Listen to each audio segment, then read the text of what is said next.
girlfriend. She's not my girlfriend. Hey. Oh my God, Jeff. Where in Canaan have you been? Where have you been? I asked you. What's going on? Your friend Leslie's dead.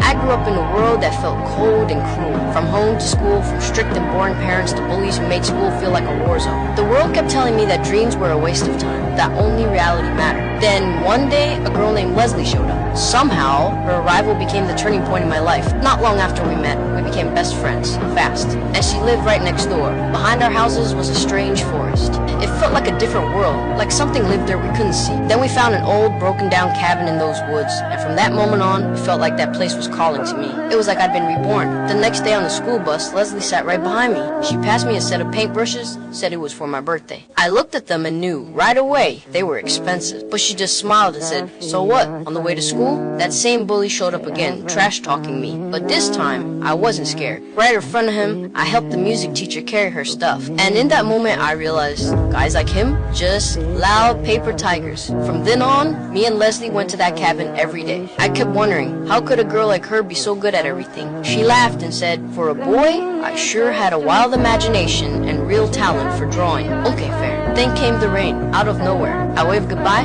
wishing we had more time. Didn't know that would be the last goodbye. The next morning, my favorite music teacher called and asked if I wanted to see the museum downtown. I told my mom and got on the bus. Right before we left, I looked at Leslie's house. I wanted to ask her to come, but I stayed quiet. Never thought that'd be the last time I'd get the chance. It was my first trip to a museum, and with my teacher there, I felt like a whole new world opened up. I saw things that filled me with hope, but the second I got home, everything came crashing down. Mom ran over crying, hugging me too tight. Turns out, she never even heard me tell her I was leaving. She thought I was gone. Your friend Leslie is dead. She drowned in a creek this morning.